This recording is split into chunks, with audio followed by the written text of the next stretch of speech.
Bismillahirrahmanirrahim. Assalamualaikum warahmatullahi wabarakatuh. Alhamdulillah wa syukran bila nihayah. Wassalatu wassalamu ala rasulillah Muttabi'a sunnatah ila yaumil qiyamah. Wa ba'du, para asatiz yang saya hormati, saya muliakan, para tuan guru yang hadir. Tak bisa saya sebutkan satu persatu. Mudah-mudahan cara kita ini Allah berikan kepada kita semua ajran azimah wa rizqan karim. Amin ya rabbal alamin. Baiklah, masuk kita kepada pembahasan berikutnya, yaitu masalah yang ke-15, keutamaan surat Yasin. Hadis yang pertama, wa qala al-hafiz Abu Ya'la. Hafiz Abu Ya'la salah satu dari guru beliau adalah Imam Ahmad bin Hanbal. Hafiz Abu Ya'la wafat 307 Hijriah. Haddatsana Ishaq bin Abi Israil, menceritakan kepada kami, meriwayatkan kepada kami Abu Ishaq bin Abi Israil. Haddatsana Hajjaj bin Muhammad, meriwayatkan kepada kami Hajjaj bin Muhammad an Hisham bin Ziyad, dari Hisham bin Ziyad Anil Hasan, dari Hasan qala, yang mengatakan sami'tu Aba Hurairah yaqul, aku mendengarkan Abu Hurairah berbicara. Qala Rasulullah sallallahu alaihi wasallam, kata Abu Hurairah, bersabda Rasulullah sallallahu alaihi wasallam, man qara'a Yasin fi lailatin asbaha maghfuran lah, siapa yang membaca Yasin pada malam hari, paginya dosanya sudah diampuni Allah Subhanahu wa taala dalam keadaan terampuni. Wa man qara'a Hamim, siapa yang membaca Hamim allati fiha ad-dukhan, Hamim ad-dukhan yang dimaksud, asbaha maghfurun lah, paginya dosanya diampuni oleh Allah Subhanahu wa taala. Terkait hadis ini, Imam Ibnu Katsir wafat 774 Hijriah, beliau katakan isnadu jayyid, sanad hadis ini jayyid. Itu yang pertama.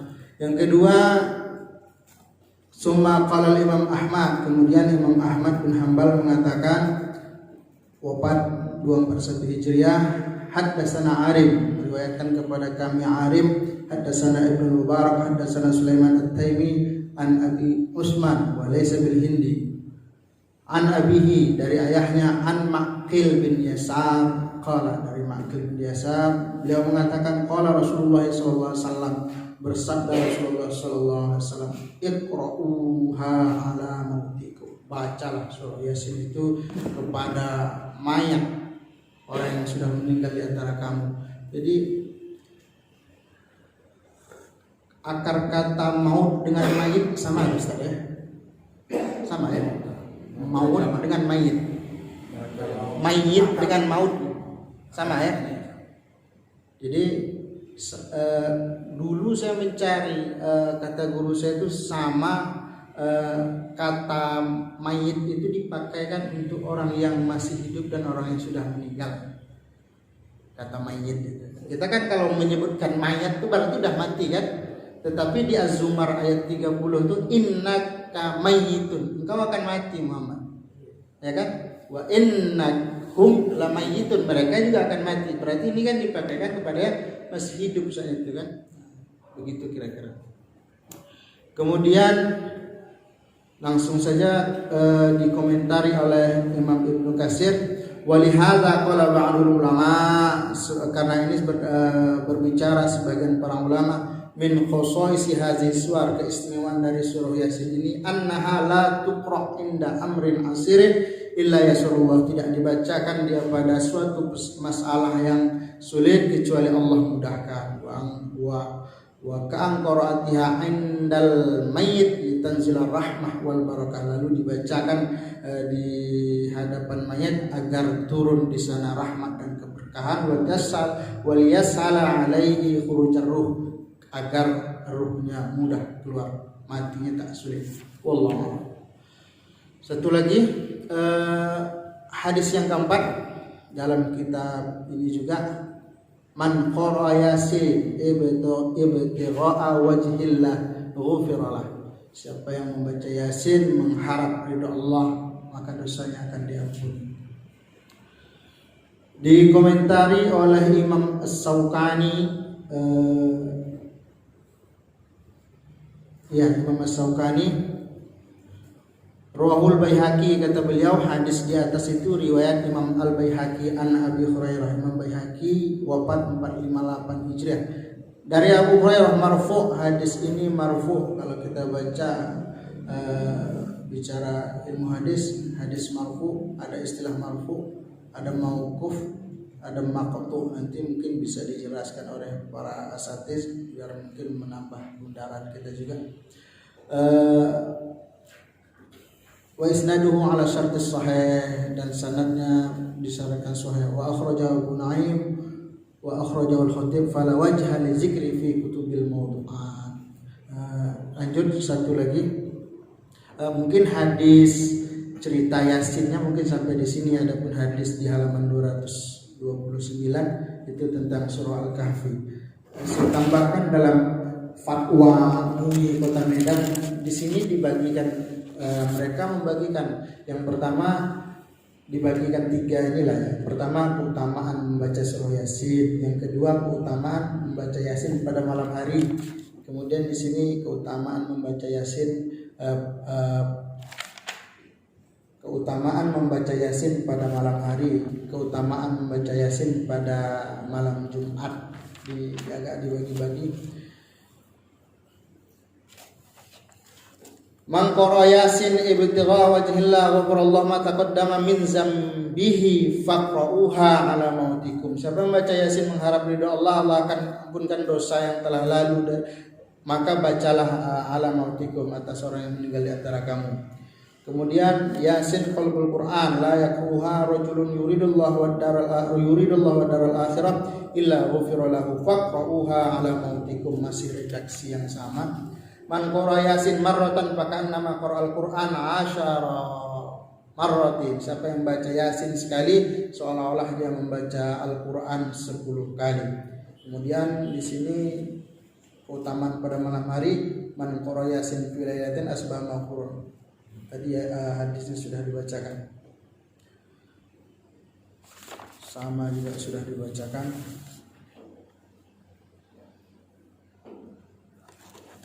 Lebih kurang hadisnya sama dalam kitab ini, cuman saya tambah dalam kitab Abwabul Faraj karangan Sayyid Muhammad Alawi Al-Maliki Al-Hasani.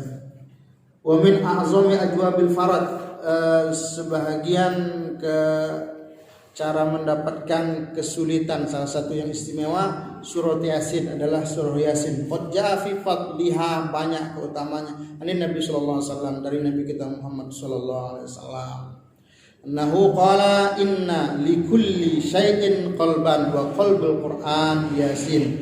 Sesungguhnya tiap sesuatu itu punya hati, dan hatinya Al-Quran adalah surah Yasin. Man qara'a Yasin kataballahu lahu bi qiraatiha qiraatul Quran asra marrat. Ini hadis yang sama, yang di bawahnya agak beda nih.